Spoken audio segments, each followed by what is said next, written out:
বলেন। ঘটনাটা হইলো মাসুদ কামাল ভাই সহ আরো অনেক সিনিয়র সাংবাদিক একাধিকবার এই প্রশ্ন তুলেছেন যে আপনারা যে রূপায়ণ টায়ারে যে একটা অফিস ভাড়া নিয়েছেন সেটা ভাড়াটা কোত্থেকে আসতেছে। আমি শেষ করি, আপনাদের সমন্বয়কদের সাথে আপনাদের কর্মীদের মারামারি হচ্ছে, এইটাকে চিহ্নিত করা যায় যে স্বার্থের সংঘাত। আপনাদের মধ্যে স্বার্থের সংঘাতটা আসলে কি? আপনারা গাড়ি চড়ছেন, বুক ফুলিয়ে আবার বলছেন আপনার মতো 1000 লোক আছে যারা আমাদেরকে গাড়ি দেয়। চাঁদাবাজি বলতে আপনারা আসলে কোন সংজ্ঞায়নের মধ্যে এটার মধ্যে ফেলেন? আপনারা সারা বাংলাদেশে কর্মসূচি করছেন, সেটা থেকে টাকা কোত্থেকে আসছে, আপনারা কিভাবে সেটা ব্যবহার করতেছেন, সেইটা স্বচ্ছতার কথা বারবার বলা হচ্ছে। সেই ব্যাপারটাকে আপনি একটু বলবেন একটু, যে এটা কেমনে হচ্ছে? ভাড়া থেকে শুরু করি আমরা, ভাড়া কোত্থেকে আসে, নাকি এইটাও অনেক লোক দিয়ে দিচ্ছে ভাড়া? মানে এমনি ভাই আমি আমার হচ্ছে আন্দোলনের অভিজ্ঞতা যদি বলি, আমরা যখন হচ্ছে আপনার এই আমরা বাংলা ব্লকেট দিয়েছি, আপনি তখন হয়তো অন্তত জানতেন যে বিয়েতে শাহবাগে, তো তখন কি হতো, আমি জাস্ট আমার একটা পার্সোনাল অভিজ্ঞতা বলে, আমি যেটার সাথে কানেক্টেড ছিলাম। আমরা তখন হচ্ছে যে পতাকা দিয়ে সেখানে হচ্ছে আমরা গণচাঁদা তুলতাম। তো গণচাঁদা কখনো 8000, কখনো 9000, কখনো 10000, এরকম 12-13, মানে এর বেশি কিন্তু ওঠা হইতো না। তো আমাদের কিন্তু মাইকের কস্টই ছিল প্রতিদিন 8 থেকে 10,000 টাকা, শুধু মাইক আনা। তারপর হচ্ছে আমরা পানি দিতাম স্টুডেন্টদেরকে। তো মাইক পানি মিলে ধরেন যে আমার সর্বোচ্চ ক্যাপাসিটি 15 থেকে 16,000 টাকা খরচ করার, মানে রেগুলার বেসিসে। তো কিন্তু আমার কি আসলে সেখানে 15 থেকে 20,000 টাকা খরচ হতো না। এখানে প্রতিদিন যদি 10,000 শিক্ষার্থী সেখানে আপনার অংশগ্রহণ করে, একটা শিক্ষার্থীর পিছনে যদি 10 টাকা করে খরচ হয় 1 লাখ টাকা। যদি একটা শিক্ষার্থীর পিছনে যদি 50 টাকা করে খরচ হয়, তাহলে আপনার 10,000 ইন্টু 50 কত হয়? 5 লাখ টাকা, নাকি 5 লাখ টাকা? হ্যাঁ, 5 লাখ টাকা। তাহলে এই টাকাটা কোথেকে আসতো? এই টাকাটা কিন্তু শিক্ষার্থীরা তার নিজের পকেট থেকে খরচ করতো। এমন হয়েছে আমরা দেখছি মানুষ বাস থেকে নেমে এসে সে আমাদেরকে পানি কিনে দিয়ে যাচ্ছে। রূপায়ণ টাওয়ারে বাসা ভাড়াটা, আমি বলছি আন্দোলনের সময় মানুষ আমাদের সাথে স্বতঃস্ফূর্তভাবে অংশগ্রহণ করেছে। এখনো আমাদের সাথে মানুষ স্বতঃস্ফূর্তভাবে অংশগ্রহণ করছে। মানুষ আমাদেরকে কাজ করার জন্য যত ধরনের সহযোগিতা লাগে তারা কিন্তু সেটা করছে। আপনি গাড়ির প্রশ্ন করেছেন, আপনি রূপায়ণ টাওয়ারের প্রশ্ন করেছেন। আমি আপনাকে খুব স্পষ্টভাবে বলতে চাই যে আমরা এখনো যে কোনো মানুষকে যদি বলি ভাই আমাকে একটা বিষয়ে সহযোগিতা করেন, তারা সেটা করবে। আমি জাস্ট আপনাকে একটা উদাহরণ দিচ্ছি। আমি একটা প্রেজেন্ট উদাহরণ দিচ্ছি। যে আমার গায়ে যে আপনি ড্রেসটা দেখতেছেন, এটা হচ্ছে আমার হলের এক বড় ভাই। সে আমাকে, আমি এখানে বসছি কথা বলতে, সে আমাকে দিয়ে গেছে তুমি এটা পড়ো, তোমাকে ভালো লাগবে। তো আমাদের হলে থাকতে ইউনিভার্সিটি থাকতে আমরাও বহু বড় ভাইয়ের কাপড় চোপড় পরছি। জি অবশ্যই হ্যাঁ জি, শুধু কাপড় চোপড় না, আমি জাস্ট আপনাকে বলছি যে মানুষ আমাদেরকে সহযোগিতা করছে। বাংলাদেশে মানুষ চায় যে একটা যারা অনেস্ট লিডারশিপ বাংলাদেশে বিল্ড করুক, এবং তার মধ্যে দিয়ে বাংলাদেশ নতুন বাংলাদেশ বিল্ড হোক। এবং সেখানে ভাড়ার টাকাটা কি সহযোগিতা থেকে দিচ্ছেন, না যিনি বাড়িওয়ালা তিনি এমনি আপনাকে থাকতে দিচ্ছেন? না, বাড়িওয়ালা আমাদেরকে থাকতে দিচ্ছে না। অবশ্যই আমরা ভাড়ার টাকা আমরা এই গণচাঁদার মাধ্যমে আমরা সেটা দিচ্ছি। গণচাঁদা এখনো তুলতেছেন আপনারা প্রতি মাসে? হ্যাঁ, আমরা হচ্ছে যে আমাদের নিজেদের থেকে কন্ট্রিবিউট করে, এছাড়া আমাদেরকে বিভিন্ন আমাদের যখন আমি ব্যক্তিগতভাবে ছাত্র শক্তি করতাম, তখন আমরা যখন ক্যাম্পাসে রাজনীতি করতাম আমাদের কেউ ফান্ডিং করতো না।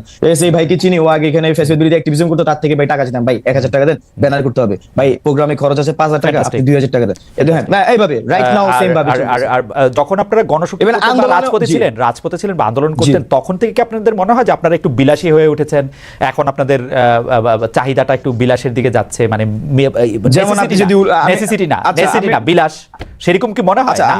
ঠিক আছে, এখনো আমি আপনাকে উদাহরণ সহ যদি বলি, আমি বাকের হচ্ছে যে ফজলক মুসলিম হলের আবাসিক শিক্ষার্থী। আমি ফার্স্ট ইয়ার থেকে হলে ছিলাম, আমার ছাত্র হল থেকে বের করে দেওয়া হচ্ছে 2023 সালে, এক কাপড়ে বের করে আমাকে হল থেকে। তো আমি তারপরে এখানে চাঙ্কাপুর মেসে থাকতাম। যখন 5 আগস্ট পরবর্তী সময় আমি 14 আগস্ট আবার এসে হলে এসেছি।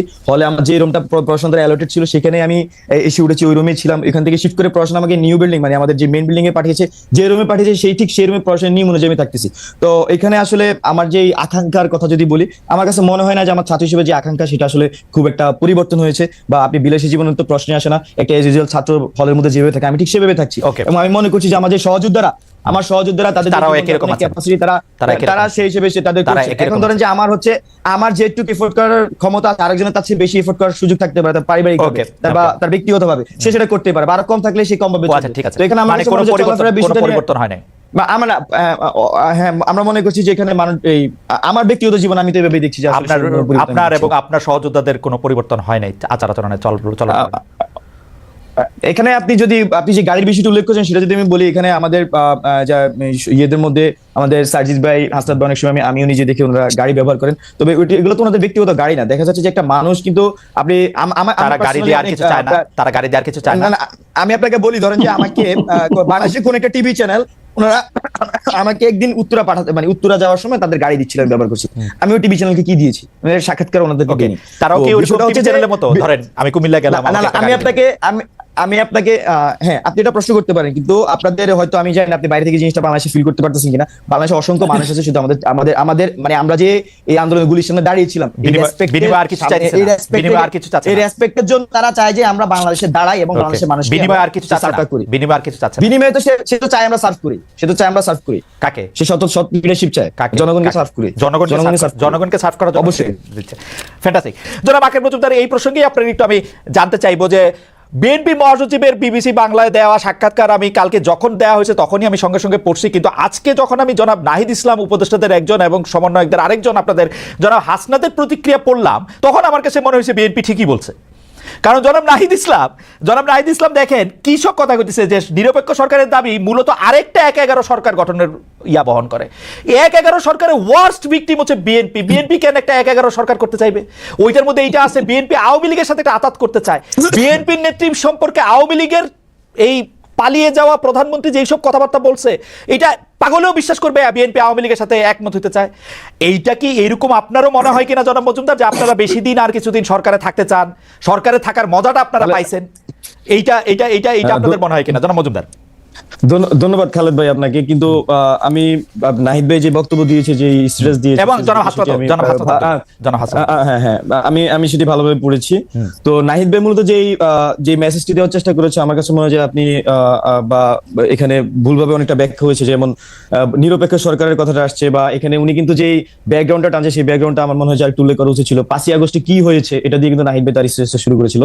তো এখানে মূলত ৫ই আগস্ট বা তার পরবর্তী সময়ে এখানে আমাদের সাথে একদম ৮ই আগস্ট পর্যন্ত কি কি হয়েছে তার একটা কিন্তু হিন্টস কিন্তু নাহিদ ভাই দিয়েছে সেখানে। তো এখানে ৫ই আগস্টে যেমন নাহিদ ভাই গল্পটা বলেছে, আপনার জুলাইয়ের অনেক গল্প আছে যেগুলো আসলে আমরা জাতীয় ঐক্যের স্বার্থে, ভাই কিন্তু জাতীয় ঐক্যের কথা বারবার সেখানে উল্লেখ করেছিল, আপনি হয়তো পড়েছেন। জাতীয় ঐক্যের স্বার্থে আমরা অনেক কথা কিন্তু এখনো এই বলি নাই, বা এখানে রাজনৈতিক বিভাজনের যে রাজনীতি সেটা কিন্তু আমরা চাই নাই। তো সবকিছু মিলে কিন্তু আমরা জাতীয় ঐক্যের স্বার্থে আমরা অনেক কিছু মুখ চেপেছিলাম, মুখ বুঝেছিলাম। কিন্তু যখন আসলে এরকম মন্তব্য করেন বিএনপির একজন মুখপাত্র হিসেবে মির্জা ফখরুল ইসলাম আলমগীর, তখন আসলে এটা আমাদের জন্য আসলে এভাবে মুখ চেপে থাকা একটু কষ্টসাধ্য। নাহিদ ভাই মূলত এখানে আগস্টের মেসেজটা দেওয়ার চেষ্টা করেছেন, এবং একই সাথে ছাত্ররা কিন্তু এখানে নিজে নিজে গিয়ে কিন্তু এই সরকার গিয়ে বসে যায়নি। এখানে ছাত্রদের মধ্যে যারা আন্দোলনকারী ছিল, আন্দোলনকারীদের পক্ষ থেকে চাচ্ছিল যে ছাত্র প্রতিনিধি সরকারে থাকা উচিত, এবং ছাত্রদের মতামতের ভিত্তিতে কিন্তু আমাদের প্রথমে ২ জন উপদেষ্টা, পরবর্তী তারও একজন ছাত্র উপদেষ্টা হচ্ছে যে গভর্নমেন্টে গিয়েছেন। তো আমি যে জিনিসটা আরো স্ট্রংলি বলতে চাচ্ছি সেটা হচ্ছে যে এই জুলাই অভ্যুত্থানে যখন আমরা আন্দোলন শুরু করেছিলাম, আপনার প্রথমে কোটা বৈষম্য নিরসন আন্দোলন শুরু করেছিলাম, সেখানে বিভিন্ন রাজনৈতিক অংশীজনের বিভিন্ন ধরনের মতামত ছিল। অনেকে আমাদেরকে আমরা ভারত এন্টি ইন্ডিয়ান যে মুভমেন্টটা চলছিল সেটাকে ধামাচাপা দেওয়ার জন্য আমরা সরকারের সাথে করে মুভমেন্ট করেছি, এরকম মন্তব্য করেছেন। ইন্টারনালি আমাদেরকে অনেক ফ্যাসিবাদ বিরোধী শক্তির অনেক অংশ কিন্তু আমাদের সেই সময় সেই বিশ্বাসটা আমরা কিন্তু পাইনি। তো আবার একই সাথে এখানে 18ই জুলাইয়ের কথা যদি বলি, 18 জুলাই কিন্তু এখানে বড় বড় রাজনৈতিক স্টেক হোল্ডার অনেকেই আমাদের সাথে আসলে এই ছাত্রদের সাথে যখন গুলি চলছিল, 16 তারিখে গুলি চলছে, আবু সাইদ শহীদ হয়েছে, তারপরে এক একে শহীদ হচ্ছে, 17 তারিখ শহীদ হচ্ছে, 18 তারিখ শহীদ হচ্ছে। 18 তারিখে আমরা বড় রাজনৈতিক স্টেক হোল্ডার গুলো থেকে সেই সাপোর্টটা পাইনি, সেটা একদম কিন্তু সাধারণ ছাত্ররা কিন্তু মাঠে জীবন দিচ্ছিল এবং লড়াই করে যাচ্ছিল। আমি আপনাকে আরো স্পষ্ট উল্লেখ করতে চাই, 24শে জুলাই আমার স্পষ্ট মনে আছে, তখনও এখানে একটা বৃহত্তর রাজনৈতিক দলের হাইকমান্ড থেকে আমাদেরকে তথ্য জানা যে না বাবারা তোমরা মাঠে লড়াই করে যাও, আমাদের এখনো সাংগঠনিক সিদ্ধান্ত হয়নি। তো এই যখন পরিস্থিতি হয়, এবং আমি নাহিদ ভাই, আসিফ মাহমুদ, আমরা মনে হয় 26শে জুলাই আমাদেরকে ডিবি হেফাজতে তুলে নিয়ে যাওয়া হয়। 24 জুলাই কনভারসেশন আমি আপনাকে বললাম। তো এরকম ভাবে কিন্তু আমরা পুরা মুভমেন্টে শেষ মুহূর্তে এসে আমি একটু সময় নিচ্ছি, শেষ মুহূর্তে এসে সবাই একত্রে আমরা কিন্তু 5 আগস্ট ঘটিয়েছি। কিন্তু বাস্তবতা হচ্ছে আসলে বাংলাদেশের মানুষ যে ভোগান্তিটা ভুগেছে বিগত 15-16 বছর ধরে, সেখানে কিন্তু বিএনপি বৃহত্তর রাজনৈতিক দল হিসেবে বা বৃহত্তর বিরোধী রাজনৈতিক দল হিসেবে, শক্তি হিসেবে তাদের কিন্তু অনেক ধরনের নানা ধরনের ভূমিকা আমাদের কাছে মনে হয়েছিল যে পালন করার সুযোগ ছিল। কিন্তু আমরা জুলাইয়ে এসে কিন্তু এই বাস্তবতা দেখেছি আসলে কেন আসলে এই আগের আন্দোলনগুলো ফসল পাচ্ছিল না। তো এখানে আসলে নেতৃত্বের বিষয়টা থাকে, যেমন আবার একই সাথে আমি 5ই আগস্টে যে জিনিসটা ঘটেছে, ছাত্রদের সাথে প্রতারণার ঘটনা, আমরা মনে করছি এটা প্রতারণার মধ্যে ঘটেছে। যখন আমাদের উপর গুলি চলছিল তখন পুলিশ গুলি থামায়নি। আমরা শাহবাগে আমার স্পষ্ট মনে হচ্ছে শাহবাগ থেকে আমরা সংসদ ভবনের দিকে মুভ করতেছিলাম, তখন আমাদের কাছে তথ্য এসেছে যে রাজনৈতিক অংশীজনগুলোর বড় বড় দলগুলোর একটা বড় অংশ হচ্ছে ক্যান্টনমেন্টে গিয়ে সেখানে ক্ষমতা ভাগাভাগির দর কষাকষির আলাপ চলছিল। তো সবকিছু মিলে ছাত্রদেরকে তখন মাইনাস করার চেষ্টা করা হচ্ছিল। এখনো কিন্তু ছাত্রদেরকে কিন্তু আমরা মনে করছি যে বিভিন্নভাবে অসহযোগিতার মধ্যে দিয়ে বিভিন্ন জন, আমরা সবার কথা বলবো না, একটা বড় অংশ ছাত্রদের বিরুদ্ধে এই ষড়যন্ত্র করে যাচ্ছে। নাহিদ ভাই মূলত ব্যাকগ্রাউন্ড টেনে, জি আমি একটু শেষ করি। নাহিদ ভাই মূলত ওনার ব্যাকগ্রাউন্ড টেনে, আন্দোলনের ব্যাকগ্রাউন্ডটা খুব শর্ট আকারে ভাই টেনে মূলত তার এই রাজনৈতিক যে বাস্তবতা বা বাংলাদেশের যে বাস্তবতা সেটা জনগণের সামনে নাহিদ ভাই কিছুটা উপস্থাপন করার চেষ্টা করেছে। জনাব মজুমদার, আমার 2-3টা প্রশ্ন আছে, আপনি যদি এক এক করে আপনার বক্তব্য থেকে আপনি বলেন যে আপনি জুলাই আগস্ট আন্দোলনের কথা বলছিলেন যে বড় বড় রাজনৈতিক দলগুলো আপনাদেরকে মাঠে থাকার কথা বলে তারা বাইরে ছিল, সেই ক্ষেত্রে আমরা কি ধরে নিব যে রাজনৈতিক দলগুলোর সমর্থন আপনারা পান নাই? মানে একটা করে বলেন। দুই হচ্ছে রাজনৈতিক দলগুলো এটা ব্যাখ্যা দিতে গিয়ে এটা বলেছিল যে যেহেতু এটা সর্বজনের আন্দোলন, এটাকে পলিটিক্যাল আন্দোলন যাতে শুরু থেকে মনে না হয় সেজন্য তারা পিছনে থেকেছেন। এই কথা কি অসত্য কিনা? 3, বারবার বলা হচ্ছে যে শিবির আপনাদেরকে অনেক বেশি সাহায্য করেছে, জামাতে ইসলামী অনেক বেশি আপনাদের সঙ্গে ছিল, সেইটা আপনারা কত বেশি এইটাকে মনে করেন যে এটা ঠিক? এবং আপনারা যে ক্যান্টনমেন্টে গিয়ে ভাগাভাগির কথা আপনি বলেছেন এবং নাহিদ ইসলাম এটা বললেন, এই বিষয়টা কি আপনারা প্রমাণ করতে পারবেন? এই বিষয়টা কিন্তু অনেক বড় এলিগেশন, কারণ 5 আগস্ট শেখ হাসিনা যাওয়ার আগেই আপনারা এলিগেশন তুলতেছেন যে 3 আগস্ট তারা গিয়ে সেখানে ভাগাভাগি করতেছিলাম, আপনারা বিএনপিকে মিন করতেছেন। সর্বশেষ আমি যেটা বলতে চাই যে আপনারা এই কথা বলতেছেন যে ছাত্রদেরকে মাইনাস করার কথা, কিন্তু বিএনপি তো জাতীয় সরকারে গেলে আপনাদের আসলে জাতীয় সরকারে যাওয়া হইতো না, বা ওইটা নাহিদ ইসলাম সাহেবও বলেছেন। এবং আপনারা আন্দোলনের অন্যান্য যারা স্টেক হোল্ডার তারা তো আপনাদের উপর সকল কিছু ছেড়ে দিয়ে চলে আসলেন হচ্ছে বাইরে। আপনারা কিভাবে এখন বলেন যে অন্যরা, মানে একটু যদি আপনি বলেন, আমি আপনার কাছ থেকে একটু শুনতে চাইবো জনাব মজুমদার। আচ্ছা, আপনি প্রথমেই প্রশ্ন করেছেন যে রাজনৈতিক দলগুলো কি আন্দোলনে ছিল কিনা অংশগুলো। অবশ্যই আন্দোলনের রাজনৈতিক দলগুলোর যারা সমর্থক ছিলেন, আমরা মনে করি যে একদম মাঠ পর্যায় থেকে শুরু করে রাজনৈতিক দলগুলোর সমর্থক আন্দোলনে ব্যাকবোনের মতো ছিলেন। আমরা দেখেছি আমাদেরকে বিভিন্ন পর্যায়ে সহযোগিতা করেছেন। কিন্তু আমি আপনাকে যে কথাটাই বলেছি সেটা হচ্ছে সাংগঠনিক সিদ্ধান্ত আকারে। কিন্তু আমরা যখন আন্দোলন চালাচ্ছিলাম তখন আমরা কিন্তু সাংগঠনিক লিডারশিপের সাথে বিভিন্ন সময় যোগাযোগ করতাম। তো দেখা যাচ্ছে যে আমি বলবো না যে অবশ্যই আন্দোলনে রাজনৈতিক দলগুলোর অনেক বৃহত্তর ভূমিকা ছিল, এটা অবশ্যই স্বীকার তো করবোই। কিন্তু আমি বলছি যে কিছু কিছু মোমেন্টাম ছিল, ওই মোমেন্টাম গুলো যখন আন্দোলনের দিক ঠিক করছিল তখনকার আমি কিছু পয়েন্ট আপনাকে আমি বলেছি। এটা কিন্তু আমি পুরা আন্দোলনের কথা বলিনি আপনাকে, আমি কিন্তু বলেছি যে খুবই নির্দিষ্টভাবে 24 জুলাইয়ের কথা বলেছি। আমি আপনাকে 18 জুলাইয়ের কথা বলেছি। 24 জুলাই থেকে আপনাদের লক্ষ্যে সরকার পতন ছিল? আমাদের যখন এখানে আপনার 16 তারিখে আমাদের শিক্ষার্থীদের উপর গুলি চালানো হয়, 17 তারিখে আমাদের ভাইদেরকে হত্যা করা হয়, এবং 18 তারিখেও আমাদের উপর গুলি চালানো হয়, 19 তারিখে গুলি চালানো হয়, 19 তারিখে আমাদের লিডারশিপের একটা বড় অংশকে গুম করে ফেলা হয়। তো তার পরবর্তীতে আমাদের কাছে কিন্তু বিষয়টা ক্লিয়ার হয়ে গেছিল। এবং 19 তারিখে গুম হওয়ার যে প্রেক্ষাপটটা ছিল যে তৎকালীন যে ফ্যাসিস্ট গভর্নমেন্টের আপনার আইনমন্ত্রী ছিলেন, উনি তো আহ্বান করেছিলেন যে ছাত্রদের সাথে বৈঠকের, কিন্তু আমরা কিন্তু তখন খুব স্পষ্টভাবে জানিয়েছিলাম যে গুলির সাথে সংলাপ নয়। সেই প্রেক্ষিতে দেখা যাচ্ছে যে আমাদের লিডারশিপের একটা অংশকে কিন্তু তখন গুম করে ফেলা হয়, এবং আমরা কিন্তু তখন আমাদের কাছে বিষয়গুলো ক্লিয়ার হয়ে যায়। জি, সরকার পতনেরই আন্দোলন করতেছিলেন 24 তারিখ। জি 24 তারিখে আমরা সরকার পতন আন্দোলনে ছিলাম মেন্টালি, জনগণ আমরা মনে করছি যে। এবং এই সময় রাজনৈতিক দলগুলি আপনাদেরকে আসলে এইটা বলার বা বোঝানোর পরও তারা আপনাদেরকে সহযোগিতা করে নাই, এটা আপনারা মিন করতেছেন? আমি বলবো যে রাজনৈতিক দলগুলোর যারা সমর্থক এবং সাংগঠনিক দায়িত্ব ছিলেন বিভিন্ন পর্যায়ে, তারা আমাদেরকে যথেষ্ট সহযোগিতা করেছেন, তারা মাঠের মধ্যে সেই কাজটি করেছেন। কিন্তু আমরা নেতৃত্ব পর্যায় থেকে আসলে গ্রিন সিগন্যাল পাইনি, যেটাকে আসলে গ্রিন সিগন্যাল আকারে আমরা বলছি। সেটা কিন্তু অবশ্যই আমরা অগাস্ট মাসে গিয়ে কিন্তু আমরা সেটা পেয়েছি। সেটা এই একটা আমরা ইসে এসেছিলাম। আপনারা মনে করছেন যে এটা জুলাইতে পেলেই ভালো হতো? হ্যাঁ, এটা কিন্তু 18 জুলাই যদি আমরা পেতাম হয়তো আমাদের এই মানে আমার এটা অগাস্টের যাওয়া হতো নাকি, আমরা যেটা মনে করছি অগাস্টের 5 তারিখ লাগতো না, সেটা আরো আগে হওয়ার সম্ভাবনা বা সুযোগ ছিল। এই সময় রাজনৈতিক দলগুলো একটা হালুয়া রুটির ভাগে ছিল সরকারের সাথে। না, আমি সেটা স্পষ্ট না, তবে আমাদের কাছে যে তথ্য ছিল আমি সেটা আপনাকে উপস্থাপন করার চেষ্টা করেছি খুবই শর্টলি।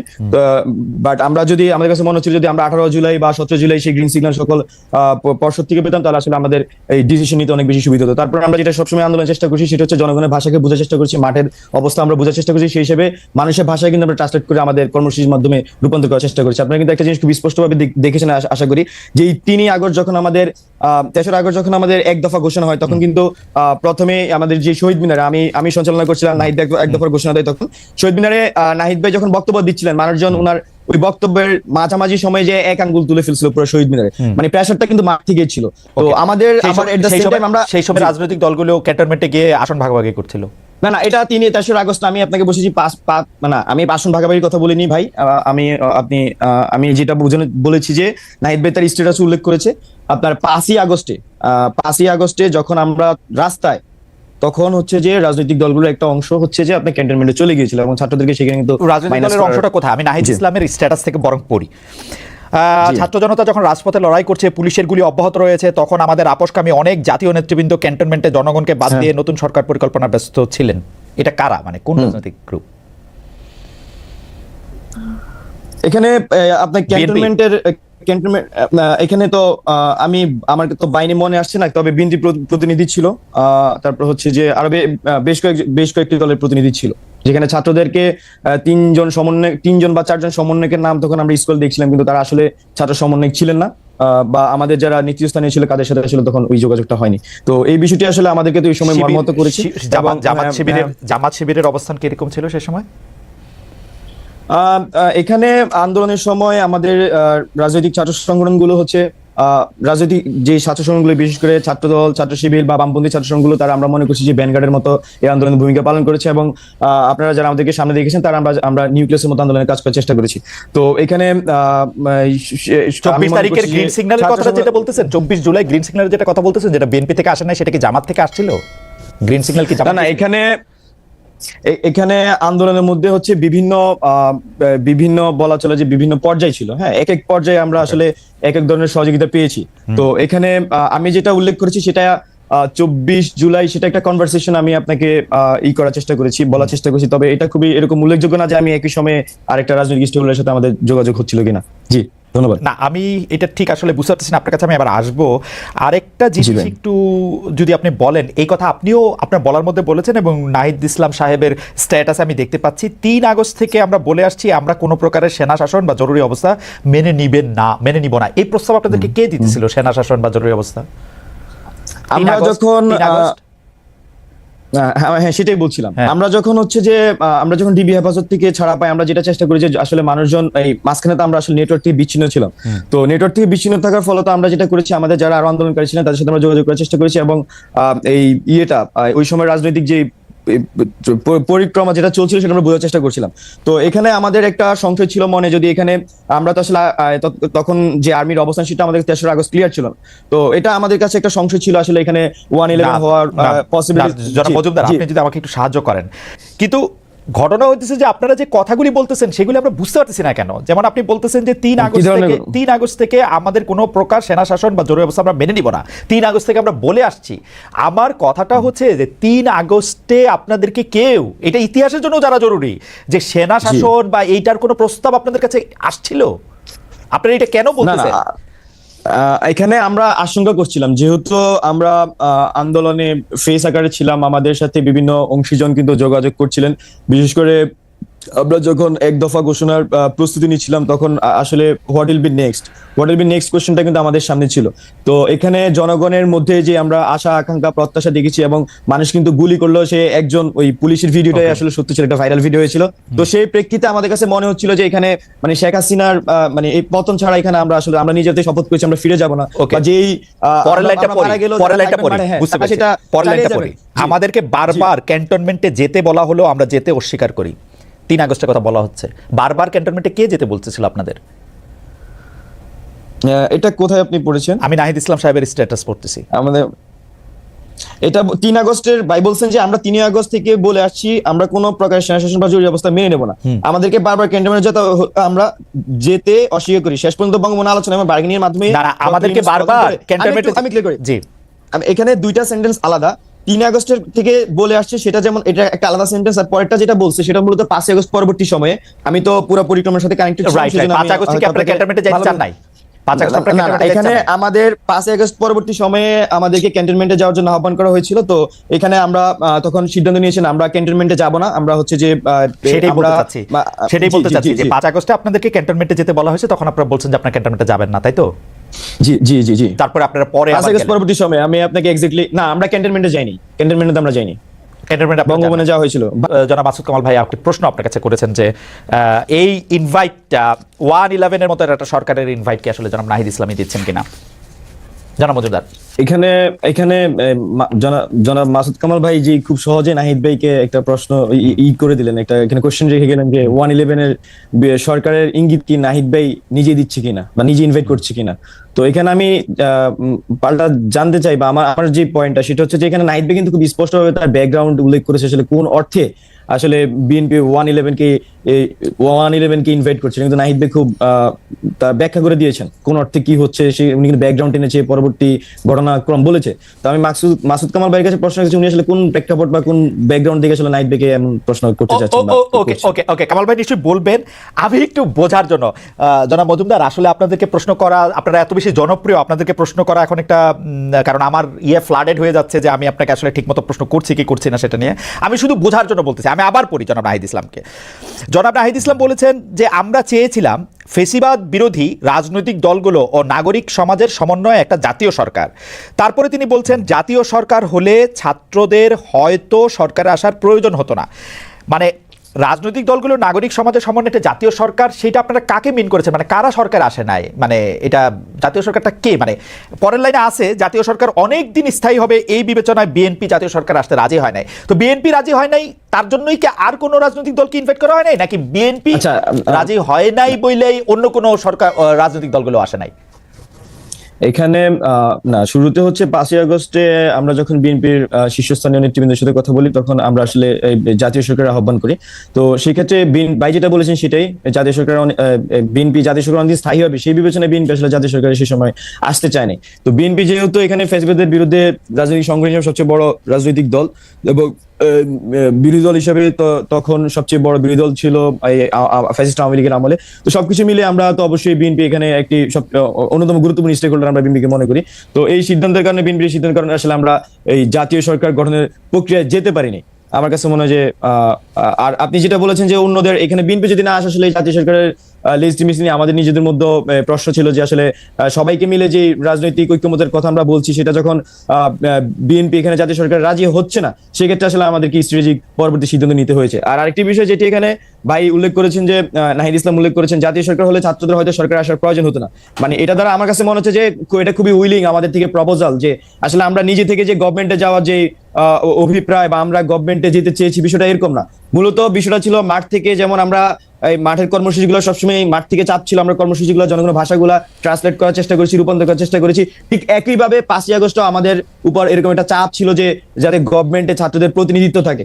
তো সবকিছু এই চাপ কি এখনো আছে জনাব মজুমদার? এই চাপ কি এখনো আছে?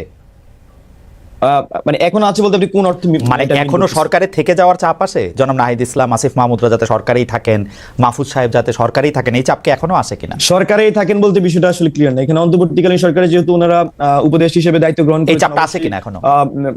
অবশ্যই দায়িত্ব যে এইসব মূলত আমাদের যে মূল দায়িত্বটা কি, আমি মনে করছি আমাদের এক দফা যে দুটি অঙ্গীকার করা হয়, একটি হচ্ছে যে ফ্যাসিলিটি সিস্টেমের সম্পূর্ণ বিলোপ এবং দ্বিতীয়টি ছিল আমাদের নতুন রাজনৈতিক বন্দোবস্ত। আমি খুবই সরকারি যদি বলি, হ্যাঁ। তো এই দুইটি বাস্তবায়নের প্রেক্ষিতে কিন্তু এই ছাত্রদের এক দফা ঘোষণা এবং পরবর্তী তাদের কার্যক্রম, এখন ছাত্রদের প্রতিনিধি হিসেবে যেহেতু 3জন ছাত্র উপদেষ্টা গভর্নমেন্টে আছেন, আমরা মনে করছি যে গভর্নমেন্টে থেকে তারা মূলত এই গণ অভ্যুত্থানে বা আমাদের যে এক দফা ছিল, এই এক দফা বা আমাদের যে জুলাই অভ্যুত্থান, এই জুলাই অভ্যুত্থানের তারা এই দুটি অঙ্গীকার আসলে বাস্তবায়ন করবেন, মানে সর্বসাকুল্য আমরা মনে করছি।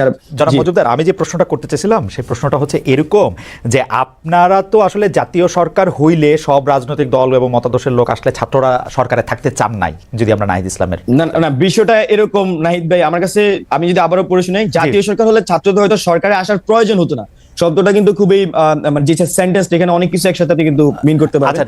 যে প্রয়োজন হতো না, ইট ডাজন্ট মিন যে থাকতে পারতো না, মানে এটা প্রয়োজন হলে থাকতো, যদি মনে করতেছে ওই সময় হয়তো প্রয়োজন হতো না, মানে তার মানে হচ্ছে প্রয়োজন হলেও হইতে পারতো, তাই তো? এখনকার অবস্থাটা কি? এখনকার অবস্থাটা কি? এখন কি হয়তো প্রয়োজন আছে? অবশ্যই আমরা মনে করছি এই গভর্নমেন্টে তো অবশ্যই এখানে লেজিটিমেসি আমরা মনে করছি যে একটা বড় লেজিটিমেসি দিচ্ছে হচ্ছে যে আমাদের ছাত্র উপদেষ্টারা। তো সেই ক্ষেত্রে আমরা গভর্নমেন্টের লেজিটিমেসি দিতেছে ছাত্র উপদেষ্টারা।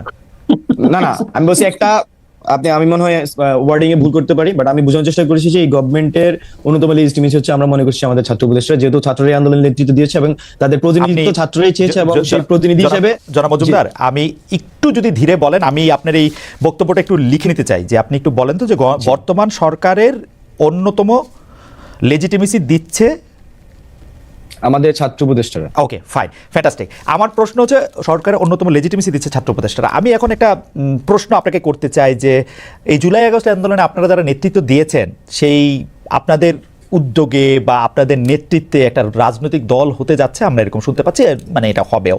এই দল ঘোষণার আগে যারা ছাত্র উপদেষ্টা তারা কি সেই দলে যোগ দিবেন?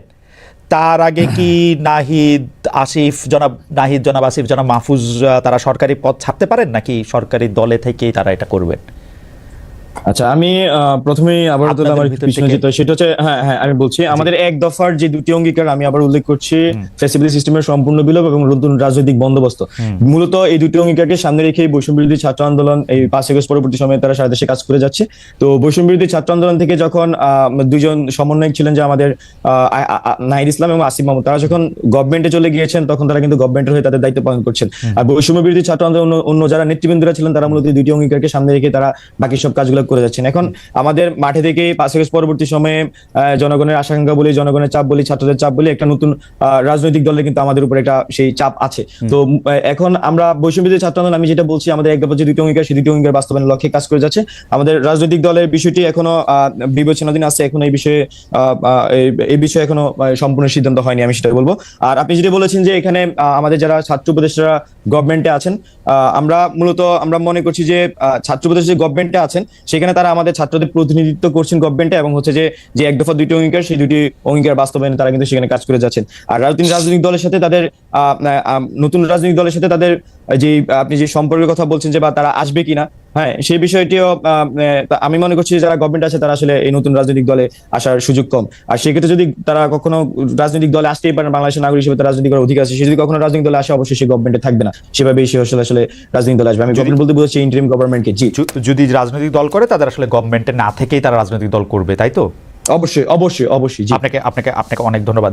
যারা বাকের মজুমদার, জিয়াবাদ এবং মুজিববাদ সম্পর্কে যদি একটু বলেন, এবং জিয়াবাদ এবং মুজিববাদের এই যে ধারণা আপনারা দিচ্ছেন, একটি বিভক্তের রাজনীতি আপনারা করতে চাচ্ছেন, এবং বিভক্তের রাজনীতি করে আপনারা কি অর্জন করতে চাইছেন সেটা একটু বলবেন কিনা। কেউ বলে থাকেন আপনারা বিশেষ কোনো রাজনৈতিক দল বা গোষ্ঠীর মানে পপুলিস্ট একটা জনমত নিয়ে তাদের পেটের মধ্যে ঢুকে গিয়ে শুধুমাত্র নিজেদের ক্ষমতায় থাকার সময়টাই বৃদ্ধি করতে চাইছেন। জনাব বাকের মজুমদার। আমি একটু ভাই মাসুদ কামাল ভাই একটু কথা বলতে চাই। উনি যেটা বলেছেন সিন্ডিকেট নিয়ে, আসলে সিন্ডিকেট মূল ঊর্ধ্বগতি, আমরা যেটা মাঠে থেকে ছাত্ররা অনেক কিছু আমরা অভিজ্ঞতা এখানে দেখেছি, আমাদের অনেক ধরনের অভিজ্ঞতা হয়েছে মাঠে। আমরা 5 আগস্ট পরবর্তী সময়ে এখানে দ্রব্যমূল্যের ঊর্ধ্বগতির কারণে আমরা দেখেছি যে বিভিন্ন সিন্ডিকেট যেগুলো আওয়ামী লীগের টাইমে সচল ছিল, তারা পরবর্তী সময়ে এখানে নতুন রাজনৈতিক বাস্তবতা মানে নতুন, আমি যদি বলি যে কোথাও এই বড় রাজনৈতিক সংগঠনগুলোর সহযোগিতা নিয়ে তারা সেই সিন্ডিকেটগুলো চালিয়ে যাচ্ছে। তো সবকিছু বড় রাজনৈতিক দলগুলো তো আছে, আপনি কি এই কথা শুনছেন যে সমন্বয়করা সেই সিন্ডিকেটকে অনেকভাবে জিম্মি করতে, সমন্বয়করা এখন বা সমন্বয়কদের নাম ভাঙিয়ে সেই চাঁদাবাজি করা হচ্ছে, এইটা কি আপনি শুনতে পাইছেন, শুনছেন? সমন্বয়কদের নাম গিয়ে চাঁদাবাজির বিষয়টি আমাদের কাছে বিষয়টি এরকম যে এখানে ধরে এখানে যেহেতু বৈষম্যবিরোধী ছাত্র আন্দোলন একটি প্ল্যাটফর্ম আকার এখানে ওয়ার্ক করছে, এখানে কিন্তু বিভিন্ন রাজনৈতিক সংগঠনগুলোর লোকজন কিন্তু ইনফিল্ট্রেটেড অবস্থা আছে এবং তারা কিন্তু এখানে ওয়ার্ক করছে। তো এই ক্ষেত্রে অনেকেই কিন্তু উদ্দেশ্য প্রণোদিত ভাবে এই প্ল্যাটফর্মকে প্রশ্নবিদ্ধ করার জন্য কিন্তু নানা ধরনের ষড়যন্ত্র করে থাকে। তো সেক্ষেত্রে এরকম ঘটনা ঘটা আমার কাছে মনে হয় যে খুব বেশি আসলে ইলজিক্যাল বা অবান্তর। আমি এটা বলতে চাচ্ছিলাম যে মূলত এখানে 5 আগস্ট পরবর্তী সময়ে আমরা দেখেছি যে কিভাবে টেন্ডারবাজি, চাঁদাবাজি, তারপর হচ্ছে যে এই দখল, এইসব কিন্তু চলতেছিল। তো এই বিষয়গুলো কিন্তু আমাদেরকে সবসময় আমরা মনে করছি যে শুধু সরকার না, আমাদের কাজ করতে আমরা যখন মানুষের সাথে কথা বলি এই জিনিসগুলো সবসময় কিন্তু আমাদের ভোগাইছে। আমি যদি আপনাকে জাস্ট আগস্ট মাসে কিছু কথা বলি, আগস্ট মাসে কিছু কথা যদি আপনাকে আমি বলি, সেটা হচ্ছে যে আপনার বিএনপির হচ্ছে 5 আগস্ট থেকে 25 ডিসেম্বর পর্যন্ত যদি দেখেন বিএনপি ও অঙ্গ সংগঠনের মধ্যকার অন্তর কোন দলে 20 জন নিহত হয়। আমার কাছে পুরো তালিকা ধরে তথ্যসূত্র সহ আছে। জি, তো এরকম ভাবে আমি আগস্ট মাসে যদি আপনাকে কিছু চাঁদাবাজির তথ্য আমি দেখাই, সরি আমার একটু টাইম নিচ্ছি, আমি কোনো অসুবিধা নেই, আপনি টাইম নেন। আমরা জি আমি আমরা একটু অনুষ্ঠানের সময় একটু বাড়াবো কামাল ভাই, আপনি যদি অনুমতি দেন একটু আমরা সময় বাড়াবো আজকে, যদি আপনি অনুমতি দেন কামাল ভাই। না কোনো সমস্যা নেই মজুমদার আমরা একটু বাড়াবো সময় প্লিজ। হ্যাঁ, আমি হচ্ছে প্রথম আলোর একটি 22 আগস্ট 2024 একটি খবর পড়ছি, আপনার হেডলাইন হচ্ছে পরিবহনে চাঁদাবাজির হাত বদল আওয়ামী লীগ থেকে বিএনপি। 16 আগস্ট 2024 বিএনপি সাইনবোর্ডে চাঁদা নিয়ন্ত্রণ ও দখলের অভিযোগ। 24 আগস্ট 2024 পরিবহনে চাঁদাবাজি দখলের কর্তৃত্ব হারিয়েছে আওয়ামী লীগ। প্রথম আলো, তারপরে বিবিসি, এরকম একদম আমাদের নাম করা পত্রিকা এগুলো নিউজগুলো হচ্ছে এরকম অন্তত 100টা নিউজ আছে শুধু আগস্ট মাসে। আমি যেটা বলার চেষ্টা করছি, আমি বিএনপি কে এর সংগ্রহ আকারে আমি বলছি না, বরং হচ্ছে যে তৃণমূল পর্যায় থেকে শুরু করে এইখানে আপনার বিভিন্ন সিন্ডিকেট নিয়ন্ত্রণের ক্ষেত্রে কিন্তু আওয়ামী লীগ যখন শুরু যায় নতুন ভাবে সিন্ডিকেট গুলো কিন্তু পরিচালনা হচ্ছে এবং সেখানে চাঁদাবাজি হচ্ছে, টেন্ডারবাজি হচ্ছে, অসহযোগিতা হচ্ছে, সেজন্য দ্রব্যমূল্য কিন্তু এই জিনিসগুলো, দ্রব্যমূল্য কিন্তু এই বিষয়গুলোর সাথে কানেক্টেড। আপনি Okay. একটা বাস আসতেছে, একটা ট্রাক আছে, যেটাতে চাঁদা রাখা হয়, সেক্ষেত্রে সে কিন্তু একটা সেলিং রেট তার কিন্তু জনাব বেড়ে মজুমদার, যাবে। আমার তো স্পেসিফিক এই- দুইটা হ্যাঁ, আমার এই স্পেসিফিক দুইটা তিনটা প্রশ্ন আছে, স্পেসিফিক দুইটা তিনটা প্রশ্ন আছে এই জায়গায়, আমি একটু প্লিজ বিষয়টা আপনি একটু clear অনুমতি করি। দেন। আমি জি, আচ্ছা ঠিক আছে, আপনি শেষ করেন, শেষ করেন, শেষ করেন, শেষ করেন। আমি শেষ করি। জি। আমার কথা হচ্ছে যে এখানে আপনার যারা রুট লেভেল পর্যন্ত বিভিন্ন রাজনৈতিক সংগঠনগুলোর মানুষজন কাজ করছে, এখানে সবাই কিন্তু সৎ উদ্দেশ্য নিয়ে আসে না, অসৎ উদ্দেশ্য নিয়ে আসে, সৎ উদ্দেশ্য নিয়ে আসে, সব ধরনের মানুষজন আছে। তবে আমরা মনে করি যে একটি সংগঠনের রাজনৈতিক পরিসরে তার উচিত হচ্ছে যে এখানে যে জিনিসটা ভালো কাজে প্রতিযোগিতা করা, কিন্তু আমরা দেখি যে রাজনৈতিক সংগঠনগুলো থেকে সেই পাওয়ার হোল্ড করে মানুষজন কিন্তু এই চাঁদাবাজি টেন্ডারবাজির সাথে বিভিন্নভাবে জড়িয়ে যাচ্ছে।